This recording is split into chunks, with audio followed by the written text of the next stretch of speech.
Salve galera, beleza? Você está na Maré da História, o canal favorito do Bela Tchau, Bela Tchau, Bela Tchau, Tchau, Tchau. E hoje a gente vai debater um pouquinho aqui, vamos apresentar algumas chaves de compreensão para o fascismo e os desafios que é estudar este pensamento e este movimento político, beleza? Mas a gente vai partir dos mesmos parâmetros teóricos e metodológicos que a gente usou para estudar o liberalismo, o conservadorismo, o socialismo, o comunismo, o anarquismo, a social-democracia. A gente vai utilizar aqui também para esse objeto, tá? Evitando aqui fazer juízo de valor e tal, buscando apresentar os seus teóricos por dentro do movimento, né? E também entender que o movimento, a ideologia fascista, ou seja, qual for, não é fruto de pensamento, de ideias, pura e simplesmente, mas de contextos históricos, de conjunturas. Ou seja, não é uma ideia, o comunismo, a social-democracia, o anarquismo, mas é uma ideia que nasce de uma experiência histórica e que ganha destaque por meio do contexto, beleza? Então, antes de qualquer coisa, deixa seu like, deixa seu comentário, se inscreve no canal, que é muito importante, que é o pagamento vital que você faz aqui, beleza? Bom, primeira consideração teórica. A gente aprendeu isso aqui lá no comecinho do canal, no vídeo, Apologia da História do Mark Bloch, né? O básico de historiografia. As filiações não explicam os processos, isto é, as origens não explicam um fenômeno. Então, explicar a origem do comunismo não é explicar o comunismo em si, enquanto processo histórico. Explicar a origem do fascismo não é explicar o fascismo em si, tá? Primeiro ponto. Segundo ponto. O fascismo, como qualquer outra ideologia, não é uma ideia que foi pensada num gabinete ou da cabeça de alguém como o Giovanni Gentili, ou o Mussolini, ou o Jorge Sorrel, sabe? Mas são ideias que vão surgindo em experiências políticas, em contextos históricos específicos, tá? Bom, primeiro debate, é de esquerda ou é de direita, em qual contexto que está? A dificuldade que a gente tem inicial, gente, para estudar isso aqui é o quê? Os movimentos que a gente estudou até aqui, o liberalismo, o conservadorismo, a social-democracia, o anarquismo e o comunismo, são movimentos oriundos do século XIX e dos contextos do século XIX. O fascismo é um movimento que nasce justamente da crítica destas ideologias, todas, entende? Nasce como uma espécie de antítese, está no contexto do século XX. E essas ideologias, cada qual a seu modo, já estavam tanto quanto desgastadas por estarem em experiências de muita violência, revolução e conflitos sociais ao longo de praticamente todo o século XIX, desde a Revolução Francesa, né, até a Primeira Guerra Mundial. E sobretudo o liberalismo, né? Que o liberalismo já havia sido desgastado há muito tempo, mas o socialismo e o comunismo que ameaçava a Europa por conta da Revolução Russa. Então a gente tem de um lado um liberalismo já, e na Itália principalmente, que a gente vai ver que é importante, bem desgastado, que teve seu ápice ali na Belle Époque, mas que demonstrou grandes fragilidades durante a Primeira Guerra. A gente vai ver a importância disso aqui. Uma social-democracia já bem alinhada a este liberalismo, né? E ali na Europa, sobretudo na Alemanha, né? Sobretudo na Alemanha. E a gente tem um comunismo também revolucionário, vitorioso na Rússia, que ameaça a estrutura burguesa que se instalou na Europa desde, pelo menos, a Revolução Francesa, tá bom?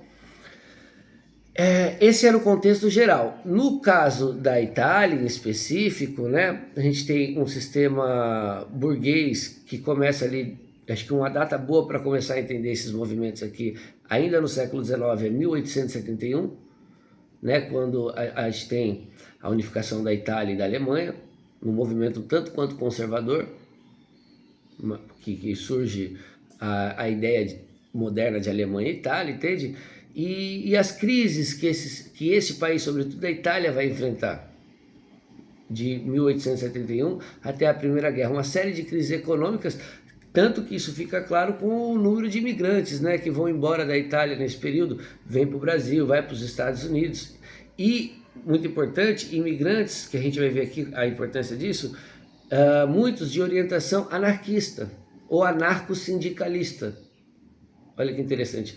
Aquele livro Anarquistas Graças a Deus, da Zélia Gattai, conta um pouco disso, da vinda do vô dela ali, nesse período, 1870, 1880, lá aqui perto do Paraná, né, aqui para o Brasil, né, no Paraná, para formar a colônia Sicília, que está marcando aí o começo da vinda dos italianos e anarquistas para o Brasil. E é nesse contexto de uma Itália unificada em 1871 e que vem enfrentando crises econômicas sucessíveis na década de 80, na década de 90, e que tem uma militância anarquista e socialista atuante, a gente vai ver aqui, e revolucionária, diferente ali da Alemanha, que já se tornavam reformistas, sociais-democratas, etc. No caso da Itália ainda se mantinha uma posição revolucionária e anticlerical, sobretudo anticatólica, muito conflito no campo por meio dos anarquistas e na cidade por meio dos anarcossindicalistas. E é nesse contexto que vai florescer as ideias do fascismo. Agora, é porque o fascismo está ligado no começo ao sindicalismo, ao socialismo e sobretudo ao anarquismo, aqui no caso do sindicalismo, que ele é socialista, anarquista e está nessa tradição? Não necessariamente. Bom, aí entra nessa questão, fascismo é de esquerda ou é de direita? Primeiro ponto, tem que ver o que as correntes historiográficas nos dizem sobre isso. É tradicional de se colocar o fascismo como extrema direita, isso é o que as correntes mais unânimes e tradicionais vão nos colocar, né? Tanto conservadores, liberais como socialistas. Porque na defesa da estrutura industrial na mão da iniciativa privada da Europa, evitando a revolução socialista, que seria o grupo mais à esquerda possível, né? Então seria uma extrema direita. E embora isso aqui não tenha ficado muito bem claro aqui, mas essa é a posição unânime. A gente pode explicar melhor, se vocês quiserem eu gravo um vídeo só sobre isso. No entanto, há uma posição mais moderna a respeito desse tema, que vem se constituindo e faz muito sentido, é de colocar o fascismo, até mesmo por ser uma experiência do século XX, né, enquanto um movimento que não se encaixaria nem na esquerda nem na direita, mas uma espécie de oposição a isto, né? Um modo, acho interessante de tentar analisar essa questão é o seguinte: essas linhas, né? Então a gente coloca assim, esquerda e direita primeiro não serve para explicar quase nada, né?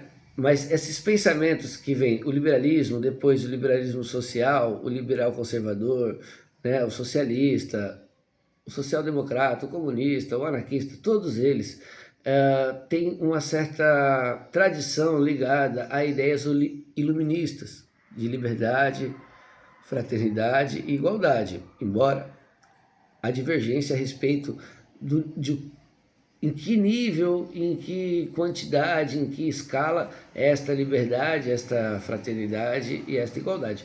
Os fascistas começam a questionar essas ideias advindas da Revolução Francesa, entende? Mas não como uma forma de reacionária, né? Como uma forma reacionária de querer retornar a um passado, a gente vai ver, mas é uma ideia futurista, uma ideia até mesmo revolucionária.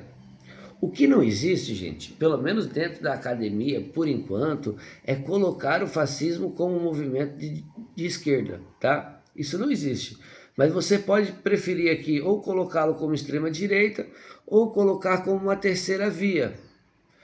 Eu mesmo tenho minhas dúvidas, então eu não vou bater o martelo aqui. Eu vou estudar mais um pouco e pensar melhor sobre isso, mas essas são as possibilidades hoje colocadas pela academia, né? Uma espécie de consenso. Beleza, entender que então a gente tem uma Itália recém-unificada, com diversos conflitos sociais e uma burguesia liberal no poder, e um tanto quanto conservadora. Enquanto na Alemanha a gente vai ver, quem dirige o Estado, não quer dizer que esteja necessariamente no poder econômico, é o Partido Social Democrata, tá? E no caso da Itália a gente vê toda a Europa, né, enfrentou diversas crises nesse período, as imigrações são reflexos disso, mas a Itália especificamente, né, a gente vê o fluxo de imigrantes para cá, toda aquela crise, principalmente no sul da Itália, que era pouco industrial, na Sicília, ali naquela região sul da Itália, e no norte mais industrial. No sul, uma influência muito grande do movimento anticlerical, anarquista, que é anticlerical, que é antimarxista, né? Desde esse período, e antiliberal. Então, reúne essas características já no sentimento popular do camponês radicalizado dali da Itália durante esse período. E lá no norte, o anarcossindicalismo, com a influência de bastante socialistas, né? O Partido Socialista Italiano tinha bastante força nesse período, e é diferente do Partido comunista propriamente dito, né? É um partido onde reunia-se diversas correntes sociais ou socialistas, e esse era o contexto geral. Apesar já das crises econômicas enfrentadas pela Itália, a Primeira Guerra Mundial vai ser um marco central para compreender o processo do fascismo, tá? A gente já vai ver isso. Então vamos lá, rapidinho aqui, para entender um pouquinho sobre a questão teórica, que é de segunda importância. O Hobsbawm mesmo, que é um historiador que a gente utiliza aqui, ele diz que sem o Giovanni Gentili, por exemplo, o fascismo seria a mesma coisa do que ele é. Não mudaria muito. Não é um sistema, assim como esses que advêm do iluminismo, como eu citei, liberalismo, socialismo, comunismo, social-democracia, anarquismo, que depende de um sistema filosófico, a priori até, né? De uma teoria econômica, como a do Adam Smith, do David Ricardo, uma crítica da economia clássica como a do Marx, para formular seus pensamentos. É um movimento muito mais prático do que teórico, embora existam teóricos. Mas eles são dispensáveis, né, ao movimento. Por exemplo, o que eu quero citar aqui, o central que a gente precisa entender para entender o fascismo é o Giovanni Gentili, que nasce ali no final do século XIX, mas vai atuar no século XX, e vai usar da ideologia hegeliana, que não só ele usava, os anarquistas usavam, os liberais nesse período, não os clássicos, mas nesse período usavam a teoria hegeliana, os socialistas, né? Basicamente era a teoria em volta, o direito, né, de modo geral, o direito constitucional liberal era basicamente hegeliano, embora existisse uma tradição kantiana também, né? Mas o Giovanni Gentili vai fazer uma interpretação toda própria, né? Ele que vai escrever, vamos dizer assim, o livro básico do fascismo junto com Mussolini, e basicamente ele vai seguir uma tradição típica do Ocidente, que vem desde o Aristóteles, que não é de hoje e nem de ontem, né? Que é a ideia o ser humano como um animal político, que o indivíduo depende do coletivo para sobreviver, e que isso é muito expressado aí, sim, é específico do Giovanni Gentili, mas não só dele, né, de muitos outros estruturalistas que vão surgir depois, da importância, por exemplo, da cultura e da linguagem nesse processo de individuação social, vamos chamar assim. Não tem como a gente se individualizar sem uma sociedade. E a linguagem, por exemplo, é um bom exemplo disso, né? Eu sempre faço assim, né? Um exemplo, por exemplo. É horrível.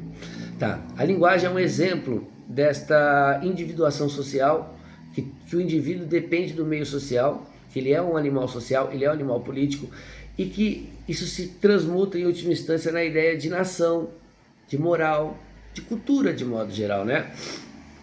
E que a cultura, a sociedade, ela é também espiritual, intrínseca ao indivíduo. E que, em última instância, ele vai defender que esse indivíduo intrinsecamente cultural, esta introspecção se faz por meio da relação com o Estado, né? E que o Estado vai dar as condições culturais, as condições morais, linguísticas, educacionais, para que esse indivíduo se desenvolva e desenvolva a sua liberdade, que para o Gentili e para o movimento fascista já bem estruturado, né, que vai ser um processo, a gente vai ver, isto seguir o Estado seria então a única forma de exercer a liberdade, né? Mas isso acontece num segundo período. O que eu quero dizer aqui, eu não quero me alongar muito no vídeo, é que o fascismo então ele vai chegar nessas conclusões tardiamente, mas ele nasce do movimento socialista, do movimento sindicalista, do movimento anarquista, libertário ali, desses anarco-sindicatos, sobretudo anarco-sindicalismo, né? Mas tinha muitos socialistas ali, da qual um deles era o Mussolini, a gente vai ver aqui com calma, que era um socialista, mas tinham bons contatos com sindicalistas, como o Angelo Olivetti e o Jorge Sorel, por exemplo, que eram sindicalistas ligados a essa tradição socialista. Eles eram mais socialistas dentro desses núcleos sindicais, anarco-sindicalistas, que acreditavam que era possível fazer uma revolução social por meio do sindicato e organizar a sociedade por meio de sindicatos, organizações de base e etc. Mas com a Primeira Guerra Mundial, e todos eles internacionalistas, né, a gente viu pela importância da Internacional dos Trabalhadores ali no final do século XIX, alguns desses sindicalistas vão mudar de tese e trazer a ideia de um sindicalismo nacionalista ou nacional. Não mais tendo a ideia de luta de classes, abandonando a ideia de luta de classes, abandonando a ideia de revolução por meio do proletariado, abandonando a ideia de ditadura do proletariado, mas agora se apoiando numa ideia de formação nacional, de uma classe nacional, vamos chamar assim entre aspas, né? Onde o sindicato, os trabalhadores, a classe média, sobretudo, que vai ser a base desse fascismo, né?